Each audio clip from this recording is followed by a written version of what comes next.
Respected audience, Assalamu alaikum. I am Professor Shamsudjaman, Professor of Pathology. I welcome all in today's first lecture on systemic pathology. Today, day 1 of esophageal diseases. Today's topic is esophagitis.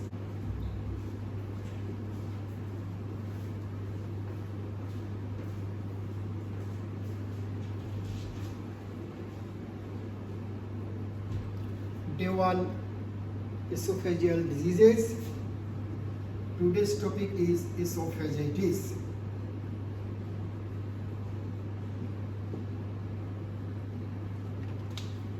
Dear audience, suppose this is the esophagus and this is the stomach.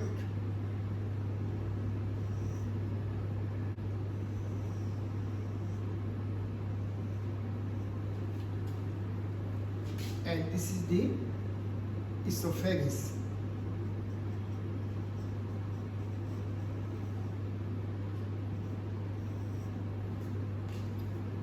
Today's topic is esophagitis. First come to what is esophagitis. Inflammation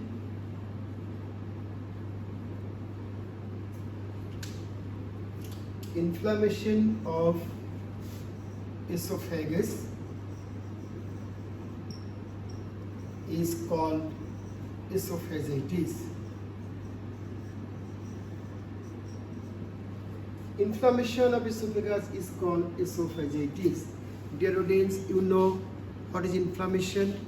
Reaction of vascularized living tissue to locally injurious agent, provided the injurious agent does not destroy the tissue, is known as inflammation. Esophagus is vascularized living tissue. The reaction of this vascularized living esophagus is known as inflammation. Now come to what are the factors associated with esophagitis, factors associated with reaction of vascularized living esophagus.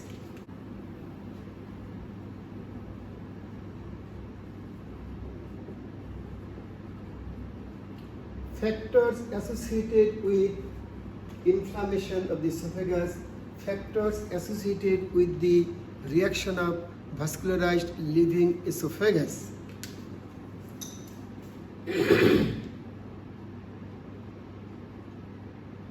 Reflux of gastric content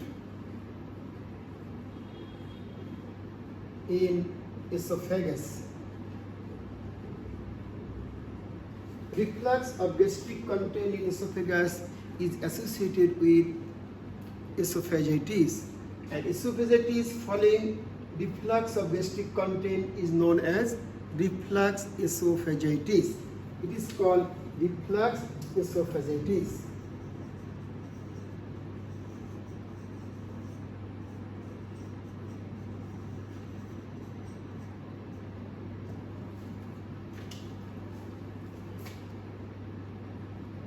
Prolonged gastric intubation, prolonged gastric intubation, ingestion of irritants like coffee,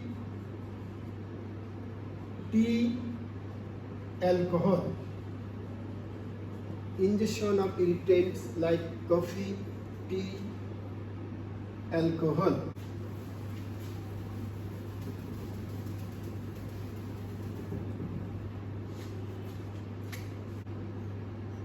Bacterial infection,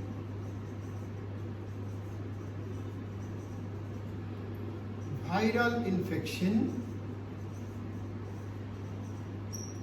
viral infection like herpes simplex virus, herpes simplex virus, fungal infection,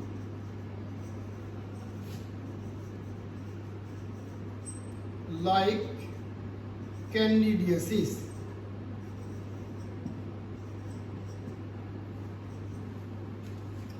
Uremia is associated with esophagitis. Uremia, radiation, esophagitis following radiation is known as radiation esophagitis, called radiation esophagitis.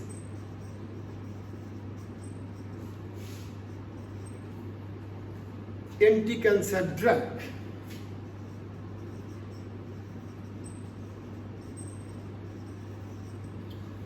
Dear audience, these are the factors associated with esophagitis, like reflux of gastric content, prolonged gastric intubation, ingestion of irritants like coffee, tea, alcohol, bacterial infection, viral infection like herpes simplex virus, fungal infection like candidiasis, uremia, radiation. Esophagitis following radiation is called radiation esophagitis. Anti-cancer drug.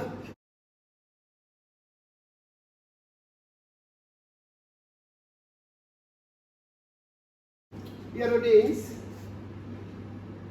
suppose this is esophagus and this is the stomach.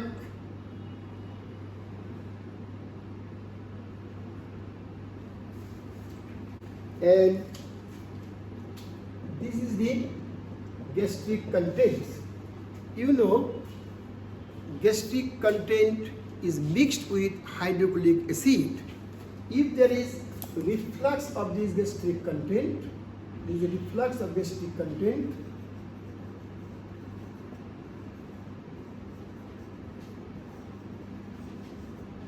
reflux of gastric content means esophageal mucosa is exposed to hydrochloric acid.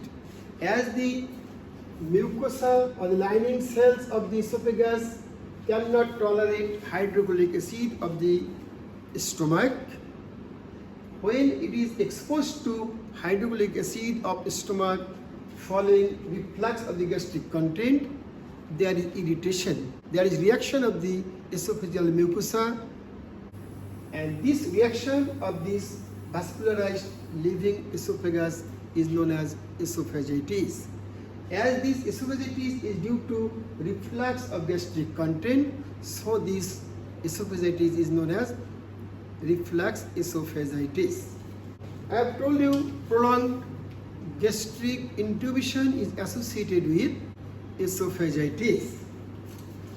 Again, if this is the esophagus and this is the stomach, if there is intubation in the stomach,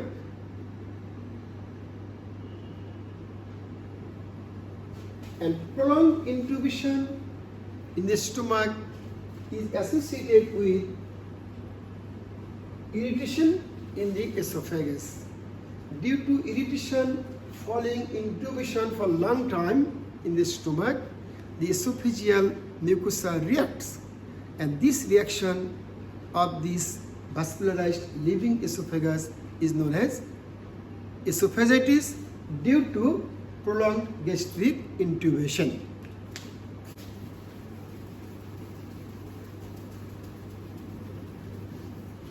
Dear audience, ingestion of irritants like alcohol, tea, coffee, these are associated with the irritation in the esophageal mucosa, so there is reaction of the esophageal mucosa and there is esophagitis. I have told you uremia is associated with esophagitis.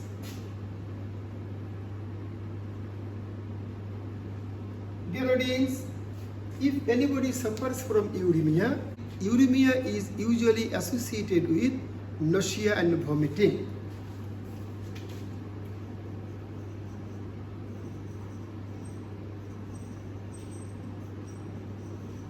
And due to vomiting, the esophageal mucosa is exposed to gastric content.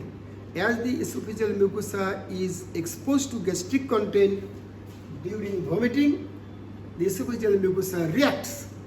So there is esophagitis. Exposure of esophageal mucosa to gastric content, and due to exposure of the esophageal mucosa to gastric content, reaction of the mucosa, reaction of mucosa of esophagus, and this is esophagitis.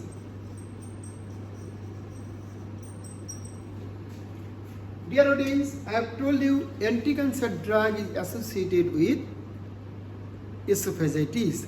Anti-cancer drug may cause irritation in the mucosa of the esophagus, so there is esophagitis following use of anti-cancer drug orally.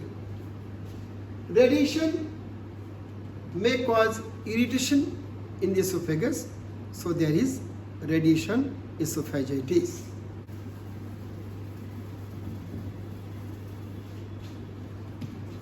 Dear audience, now come to reflux esophagitis.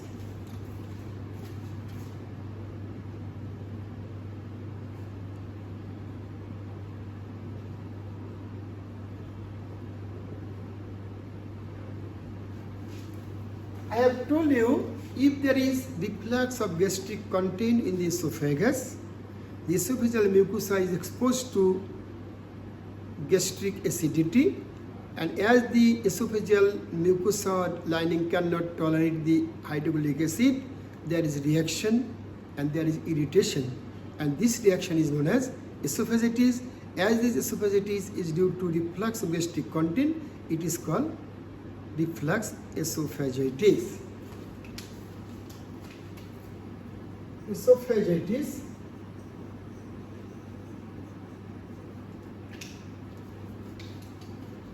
due to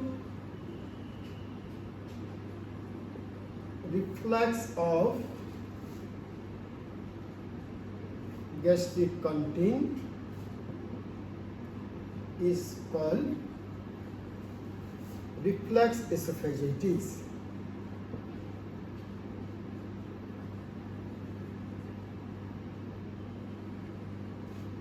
Dear audience, suppose this is the esophagus and this is the stomach.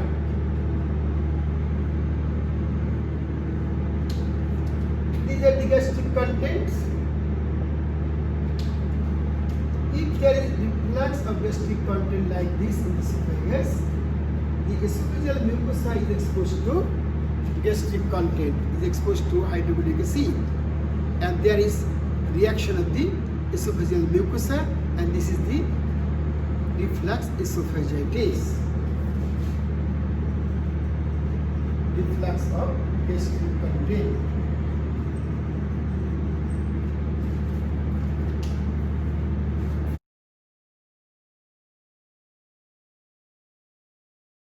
Dear audience, now come to morphology of reflux esophagitis.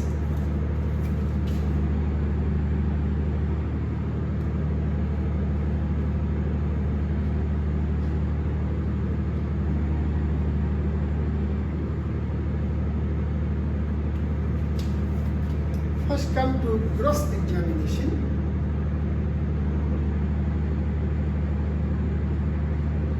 Gross examination of reflux esophagitis reveals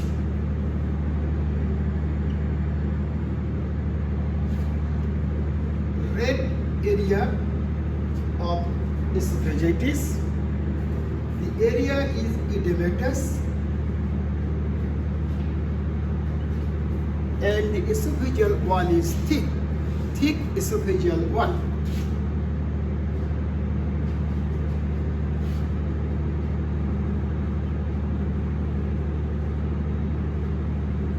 So Cross-examination of esophagitis reveals red area, edematous area, and thick wall. Microscopic findings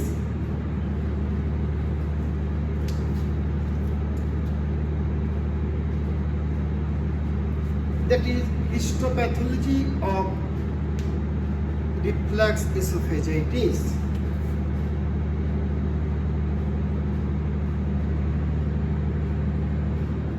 Histopathology reveals basal cell hyperplasia,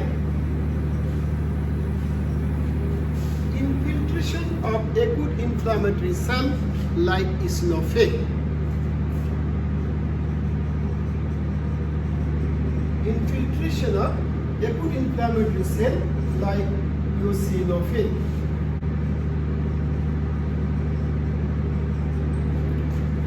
So microscopically, basal cell hyperplasia, infiltration of eosinophils.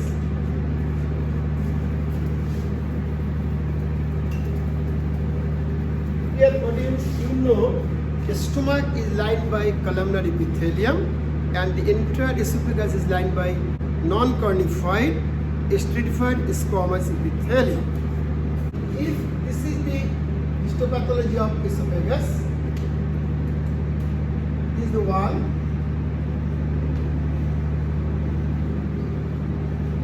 This is the lining epithelium, stratified squamous epithelium.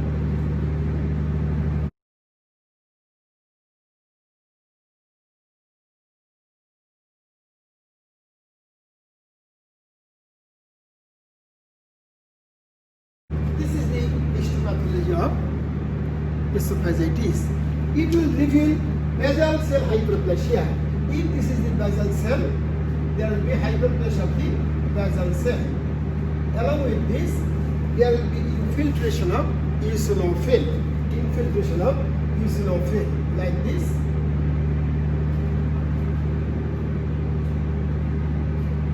Infiltration of eosinophils. This is the histopathology of reflux esophagitis. Dear audience, if anybody suffers from reflux esophagitis, what may be the complications? Now come to complications of reflux esophagitis.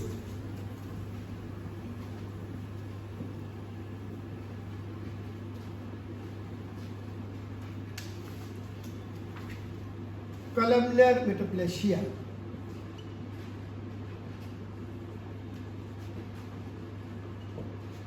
Dear audience, we know replacement of one adult type cell by another adult type cell of similar tissue is known as metaplasia. This metaplasia may be epithelial metaplasia, connective tissue metaplasia. You know, among the epithelial metaplasia, if the squamous cell is replaced by columnar cell, it is called columnar metaplasia. You know, the esophagus is lined by stratified squamous epithelium. You know, esophagus is lined by stratified squamous epithelium.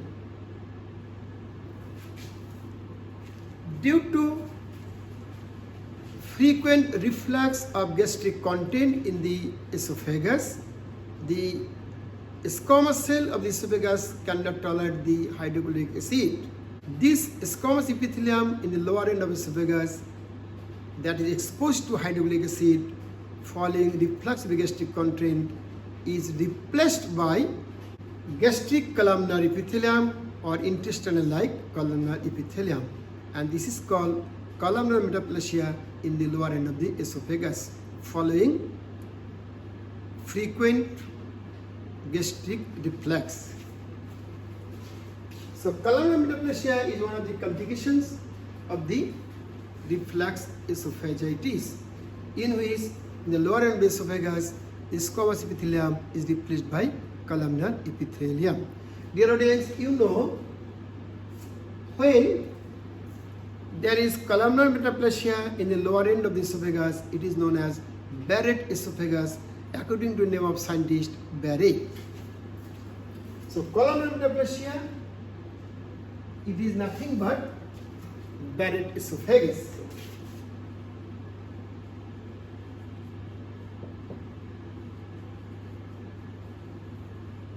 Again, when there is columnar metaplasia in the lower end of the esophagus, due to repeated gastric reflux, it is known as Barrett esophagus, according to name of scientist Barrett. As after columnar metaplasia, there is intestinal-like columnar cell or gastric columnar cell in the lower end of the esophagus, there is chance of peptic ulcer. So peptic ulcer in lower end of esophagus.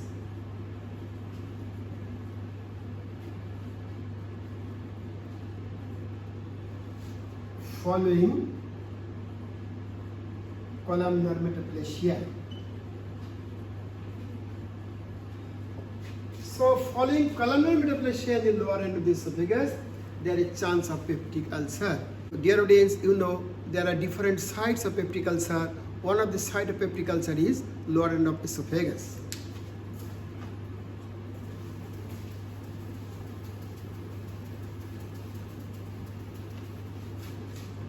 There is chance of esophageal stricture.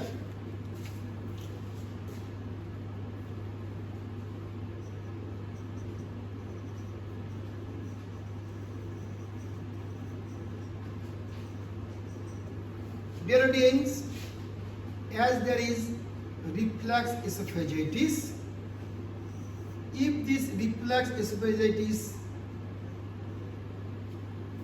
continues for a long time, there will be chronic inflammation, and as you know, chronic inflammation is associated with fibrosis. If there is fibrosis in the esophagus, there is chance of stricture. So esophageal stricture following ulceration in the Barrett esophagus following columnar metaplasia.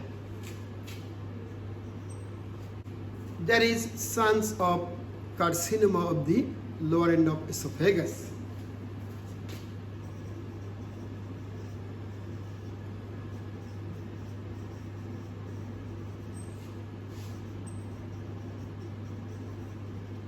Dear audience, as following repeated gastric reflux, there is columnar metaplasia. Following columnar metaplasia, there may be dysplasia. And if there is dysplasia, there is chance of carcinoma. And as there is columnar metaplasia, the carcinoma is adenocarcinoma. So chance of adenocarcinoma.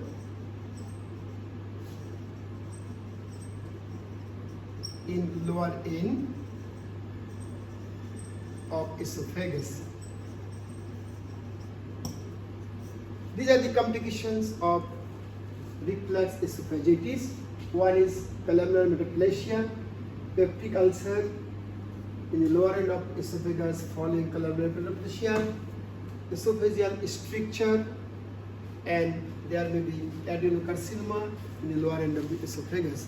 This is all about the reflux esophagitis. Dear audience, reaction of vascularized living tissue to injurious agent, provided the injurious agent does not destroy the tissue, is known as inflammation. So inflammation in the esophagus is known as esophagitis. There are some factors that are associated with esophagitis.